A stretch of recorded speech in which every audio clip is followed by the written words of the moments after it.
Hello বন্ধুরা, তোমরা সবাই কেমন আছো? আশা করছি সবাই ভালোই আছো। আজ আমি তোমাদের জন্য নতুন একটি বাস্তব গল্প নিয়ে হাজির হয়েছি। গল্পটি শোনার সাথে সাথেই তোমাদের বাকিটা শুনলেই বুঝতে পারবেন। আমার মামার ৫৫ বছর বয়স হলে কি হবে, কিন্তু তিনি এখনও যুবক। পুরুষের মতো শরীর স্বাস্থ্যের অধিকারী ছিলেন। তিনি মামিকে খুব ভালোবাসতেন আর সবসময় মামিকে হাসি খুশি রাখতেন। কিন্তু যখন রাত হতো তখন আমার ঘর থেকে মামির অদ্ভুত অদ্ভুত আওয়াজ আসতে থাকত। তারপর আবার দেখতাম যখন আমি ঘর থেকে বেরোতেন তখন তিনি খুব কষ্ট করে হাঁটতেন। মামির এরকম অবস্থা দেখে আমার খুব কষ্ট হতো। আমি ভাবতে থাকতাম মামা মামির সাথে এমন কি করে যে মামির অবস্থা এরকম খারাপ হয়ে যায়। মামি রাতে আমার সাথে ঘুমাতেন। সেদিন মামির অবস্থা খুব খারাপ ছিল। তাই মামি আমাকে ডেকে বললেন, বৌমা তুমি তোমার মামাকে এক গ্লাস জল দিয়ে এসো। কিছু সময় পরে যখন আমি ঘুমিয়ে গেলেন তখন আমি মামির শাড়ি পরে ঘোমটা টেনে মাকে জল দিতে চলে গেলাম। যখনই আমি জল রেখে পিছন দিকে ঘুরলাম তখনই মামা আমার হাত ধরে নিজের দিকে টেনে নিলেন। এরপরে মামা আমাকে মামি ভেবে সারারাত আমার সাথে। আমার নাম শিলা। আমি এক গরিব পরিবারের মেয়ে। আমার বাবা অনেক কষ্টে আমাদের মানুষ করেছেন। আমি দেখতে খুবই সুন্দরী। আর এখন আমার বয়স মাত্র ১২ বছর। আমি আমার বাবা মায়ের দ্বিতীয় সন্তান। আমার বড় দাদা অঙ্কুর আমি মা বাবার সাথে খুবই হাসি খুশি জীবন কাটাচ্ছিলাম। ১ বছর আগে আমার দাদার বিয়ে হয়েছে। দাদার বিয়েতে আমি খুব আনন্দ করেছি। দাদার বিয়ের পরে আমার বৌদি হয়ে যে শেষে খুবই ভালো। বৌদি আমাকে খুবই ভালোবাসত আর বাবা মাকেও খুবই ভালোবাসত। এই কারণে আমার বাবা মাও খুব খুশি। আমরাও সবাই বৌদিকে খুব ভালোবাসতাম আর আমার দাদা ও বৌদিকে খুব ভালোবাসত। আমার দাদার শহরের একটা অফিসে কাজ করত। সে যখন অফিস থেকে বাড়ি আসত তখনই আমাদের সবার জন্য কিছু না কিছু জল জিনিস অবশ্যই নিয়ে আসবি। এই সব কারণে আমি খুব খুশি ছিলাম। আমি মনে মনে এটাই ভাবতাম যে ভগবান যে এরকম দাদার সবাইকে দেন।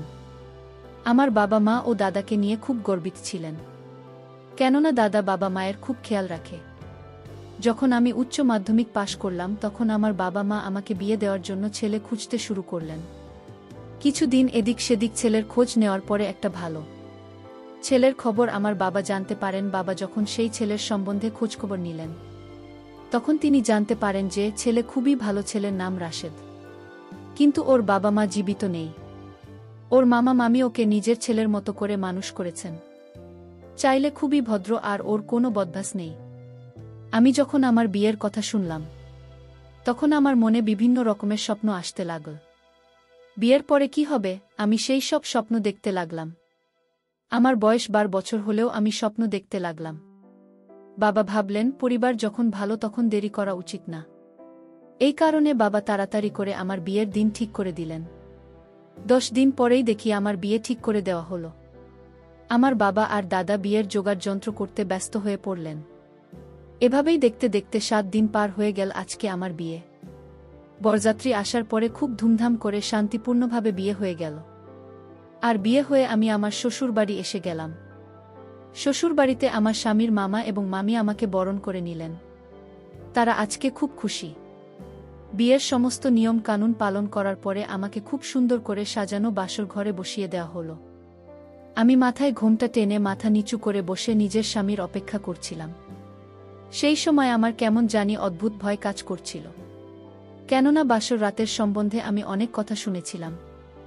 আমি শুনেছিলাম যে এটা জীবনের একটা স্মরণীয় দিন হয়। আমি এই সব কিছু চিন্তা করে খুব ঘাবড়ে যাচ্ছিলাম। কিছু সময় পরেই আমার স্বামী ঘরের মধ্যে এলো। ও এসে ঘরের দরজা ভেতর থেকে বন্ধ করে আমার পাশে এসে বসে পড়ল। এরপরেও বলতে লাগল, শিল আমি খুব খুশি যে আমি তোমার মতো সুন্দরী একজন জীবন সাথী পেয়েছি। তুমি জানো শিলা, আমি যখন বছরের ছিলাম তখন আমার বাবা মায়ের মৃত্যু হয়ে যায়। তখন থেকেই আমার মামা মামি আমাকে নিজের সন্তানের মতো মানুষ করেছেন, আমাকে পড়াশোনা করিয়েছেন। আমি চুপচাপ রকমের কথা শুনছিলাম। তারপর আমি ওকে জিজ্ঞেস করলাম যে তোমার বাবা মামা মামি নিজেদের কোনো সন্তান নেই? এ কথার উত্তরে আমার স্বামী বলতে লাগল যে আমার মামির বিয়ের পরে অনেক দিন অবধি কোনো সন্তান হয়নি। এরপরে মামা মামির অনেক বছর ধরে চিকিৎসা করালেন। তারপরে গিয়ে তিনি মা হন। কিন্তু যখন সন্তান হওয়ার সময় এল তখন হঠাৎই মানুষ শরীর খুব খারাপ হয়ে যায়। ডাক্তারের কাছে নিয়ে গেলে ডাক্তার চেক আপ করে বললেন, মা এবং ছেলের মধ্যে একজনকে বাঁচাতে পারা যাবে। সেই সময় মামা বুঝতে পারছিলেন না যে সন্তানকে বাঁচাবেন নাকি মামিকে। তারপরে তিনি সিদ্ধান্ত নিয়ে ডাক্তারকে বলে দিলেন যে মামিকে যে কোনো উপায়ে হোক বাঁচিয়ে নিন। সেই সময় ডাক্তার মামিকে অপারেশন করে তাকে বাঁচিয়ে তোলেন। কিন্তু ডাক্তার এটাও বলে দিলেন যে তিনি আর কখনোই মা হতে পারবেন না। এই দুঃখ থেকে আমার মামা আর মামি অনেকদিন অবধি বের হতে পারেননি। এর কিছুদিন পরে আমার বাবা মায়ের দুর্ঘটনায় মৃত্যু হয়। তখন থেকেই তারা আমাকে নিজের ছেলের মতো ভালোবাসে মানুষ করেছেন। যাই হোক না কেন, আমি নিজের মামা মামি উপকার কখনো ভুলতে পারব না। এ কথা বলতে বলতে আমার স্বামী স্বরে নরম ভাব এসে গেছিল, সাথে তার চোখে জল চলে এসেছিল। তখন আমি আমার স্বামীকে বললাম যে, তুমি এত চিন্তা করছো কেন? আমি তাদের এত ভালোভাবে সেবা করব যে তারা সবসময় হাসিখুশি থাকব। এই কথা বলার সময় আমার মধ্যে আবেগ ফুটে উঠেছিল। তুমি কি এইসব কথা বলে সারা রাত পার করে দেবে নাকি? আমিও এই সময়ের অপেক্ষা করছিলাম। কিন্তু কিছু সময় পরেই গোবিন্দ উঠে আমার থেকে দূরে সরে গেলেও 5 মিনিট ঠিকভাবে টিকতে পারেনি। এসব দেখে আমি ভিতরে ভিতরে জ্বলতে লাগলাম। আমি এই রাতের জন্য কত না স্বপ্ন দেখেছিলাম, আর কত স্বপ্ন নিজের মনে সাজিয়ে রেখেছিলাম। কিন্তু আমার সেই সমস্ত স্বপ্ন আর আশার উপরে জল ঢেলে গেল। গোবিন্দ আমাকে সেই খুশি দিতে পারেনি যেটা একজন স্ত্রী নিজের স্বামীর কাছ থেকে চায়। গোবিন্দ খুবই তাড়াতাড়ি গভীর ঘুমে ঘুমিয়ে গেল। আমার সারারাত কিছুতেই ঘুম আসছিল না। এসব ভাবতে ভাবতে কখন যে সকাল হয়ে গেল বুঝতেই পারলাম না। আমি সকালে উঠে ফ্রেশ হওয়ার জন্য বাথরুমে চলে গেলাম। যখন বাথরুম থেকে ফিরে এলাম তখন দেখলাম মা বারান্দায় শরীর ঠিক রাখার জন্য ব্যায়াম করছেন। তাকে এভাবে দেখে আমি অবাক হয়ে গেলাম যে মামার বয়স 55 বছর হওয়ার পরেও তাকে একটা যুবক পুরুষের মতো মনে হচ্ছিল। যাই হোক, রান্নাঘরে গিয়ে চা বানাতে লাগলাম। কিছু সময় পরে যখন আমি চা বানিয়ে মামা আমাকে দিতে এলাম তখন মা আমাকে জিজ্ঞেস করতে লাগলেন যে, বোমা, তোমার মামি কোথায় গেছে? তাকে তো কোথাও দেখতে পাচ্ছি না। মামার এ প্রশ্নের উত্তরে আমি বললাম, তিনি তার রান্নাঘরে আছেন আর কিছু কাজ করছেন। কয়েকদিন থেকে আমি লক্ষ্য করে দেখেছি যে আমি যখনই কোথাও যান না কেন মামা তার পিছন পিছন সেখানে পৌঁছে যেতেন আর মামির সাথে অদ্ভুত কিছু করতে থাকতেন। মামা মামিকে বলতেন, আরে এখন তো একটু লজ্জা করো, বাড়িতে নতুন নতুন বোমা এসেছে, যদি এসে সব দেখে নেয় তাহলে কিভাবে বলতো? মামা মামির এই ধরনের কথা শুনে আমার খুবই লজ্জা অনুভব করতাম মতো। আমি মনে মনে ভাবতে থাকতাম যে কাজ গোবিন্দর মামার মতো হতো। এভাবেই দেখতে দেখতে 5 দিন পার হয়ে গেল। এরপরে এক রাতে যখন আমি বাথরুম যাচ্ছিলাম তখন আমার ঘর থেকে মামির অদ্ভুত অদ্ভুত আওয়াজ শুনতে পেলাম। এরকম আওয়াজ শুনে আমার মনের ভিতর কেমন জানি করতেছিল, তাই তাদের জানালার কাছে গিয়ে উকি মেরে ভেতরে দেখতে লাগলাম। ঘরের হালকা আলোতে আমি এমন কিছু দেখলাম যেটা দেখার পরে আমার নিজের উপর কন্ট্রোল করতে পারা খুব মুশকিল হতে শুরু করেছিল। আমি কোনো রকমভাবে নিজের উপর কন্ট্রোল করে সেখান থেকে নিজের ঘরের মধ্যে চলে এলাম। ঘরে এসে আমি গোবিন্দকে উৎসাহিত করতে লাগলাম, কিন্তু এত গভীর ঘুমে ছিল যে কোনো কিছু অনুভব হচ্ছিল না। তাই বাধ্য হয়ে আমি কোনো রকমভাবে বিছানায় শুয়ে ঘুমিয়ে গেলাম। যখন সকাল হল তখন আমার স্বামী নিজের কাজে যাওয়ার জন্য রেডি হচ্ছেন। তার ছুটি শেষ হয়ে গিয়েছিল। আসলে আমার স্বামী গোবিন্দ শহরে বাড়ি ভাড়া নিয়ে সেখানে থেকে নিজের চাকরি করত, তাই 10 মাস পর পর এই বাড়িতে আসতে পারত। আমি রান্নাঘরে গিয়েও জন্য নাস্তা বানালাম। তারপরে ওকে নাস্তা খেতে দিলাম। ও নাস্তা খাওয়ার পরে মুখ ধুয়ে শহরের উদ্দেশ্যে বেরিয়ে পড়ল আর আমি নিজে উদাস চেহারা নিয়ে নিজের ঘরে চলে এলাম। কিন্তু সারাদিন আমার মাথার মধ্যে রাতের সেই দৃশ্য ভাসতে লাগল। এখন আমি মনে মনে এটা ভাবতে লাগলাম যে আমি কত সৌভাগ্যবতী যাকে মামা এখনও এতটা ভালোবাসেন। আর অন্যদিকে আমার স্বামী আমাকে কিছুই দিতে পারেনি। এখন তো দিন এভাবেই কাটতে মামিমা আমাকে বলতো, তোমার বয়স হয়েছে কিন্তু তুমি এখনও আমার কাছে যুবকের মতো। মামির মুখ থেকে এই ধরনের কথা শুনে আমি হতবাক হয়ে যেতাম যে মামা মামির সাথে কি এমন করেন যার কারণে আমি এই ধরনের কথা বলতে থাকেন। পরে রাতে আবারও মামার ঘর থেকে একই ধরনের আওয়াজ আসতে লাগল। এবার আমি আর নিজেকে থামাতে পারলাম না। আবারও সেই জানালার কাছে গিয়ে তাদের ঘরের ভিতরে উকি মেরে দেখতে লাগলাম। আবারও সেই একই দৃশ্য আমার চোখের সামনে ফুটে উঠল, যেটা দেখে আমার অস্বস্তি হতে শুরু করেছিল। এরপরে আমি নিজের পিছনে করে নিজের ঘরে ফিরে এলাম। ঘরের মধ্যে এসে আমি এটাই ভাবতে লাগলাম যে যদি এই কথাটা মামা অথবা আমি জানতে পারেন তাহলে তারা আমার সম্বন্ধে কি ভাববেন, এই সব কথা ভেবে আমি কয়েকদিন সেই সব দেখা বন্ধ করে দিয়েছিলাম। একদিন রাতে মামির শরীর খারাপ ছিল, কিন্তু তিনি নিজের মাথায় হাত দিয়ে বারবার এটাই বলে যাচ্ছিলেন যে আমার শরীর খারাপ, কিন্তু তার এসব নিয়ে কোনো মাথা ব্যথাই নেই। তার তো শুধু নিজের খুশি পূরণ করা চাই। এরপরে মামি আমাকে বললেন, বোমা আজকে আমার শরীরটা একদম ঠিক নেই, তাই আমি ওই ঘরে কোনো মতে যাব না। তোমার মামার যেহেতু রাতের বেলা জল খাওয়ার অভ্যাস আছে, তাই আজকে তুমি তাকে জল দিয়ে এসো। মামির মুখ থেকে এই কথা শুনে রাতের সেই দৃশ্য আমার চোখের সামনে ভাসতে লাগল।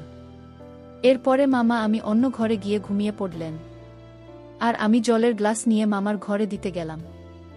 সেই সময় মামা নিজের ঘরে হালকা আলো জ্বেলে বিছানায় শুয়েছিলেন। যখন আমি জলের গ্লাস নিয়ে দরজার কাছে পৌঁছালাম তখন আমার মনে অনেক রকম চিন্তা আসতে লাগল। তাই আমি নিজের শাড়ির আঁচল মাথার উপর দিয়ে বড় করে ঘোমটা টেনে নিলাম, কেননা আমিও সবসময় এরকম ঘোমটা টেনে রাখতেন। সেই সময় আমি নিজের চেহারা পুরো মামির মতো করে নিয়ে ঘরের মধ্যে চলে এলাম। ভিতরের দৃশ্য খুবই ভয়ানক ছিল। আমি তাড়াতাড়ি করে জলের গ্লাস রেখে যখনই ফিরে আসতে শুরু করলাম, আমি তাড়াতাড়ি করে নিজের মুখ থেকে নিলাম যাতে তিনি আমার মুখ দেখতে না পান। এরপরে তিনি আমার সাথে সেরকমই ব্যবহার করতে লাগলেন, যেমনটা তিনি মামির সাথে করতে থাকতেন, আর তারপরে সেই সবই হতে লাগল। এরপরে যখন তিনি ক্লান্ত হয়ে ঘুমিয়ে গেলেন তখন আমি সেখান থেকে উঠে নিজের ঘরে চলে এলাম। আজকে আমি খুব খুশি, ঘরে বসে বসে এটাই ভাবছিলাম যে মামির অবস্থা কেন এরকম থাকে। সেই আইডিয়াটা আজকে আমি পেয়ে গেছি। এরপরে আমি বিছানাতে শুয়ে ঘুমিয়ে গেলাম। কখন যে আমি গভীর ঘুমে ঘুমিয়ে গেলাম জানতে পারলাম না। যখন সকালে আমার চোখ খুলত তখন আমার খুব ফ্রেশ অনুভব হচ্ছিল।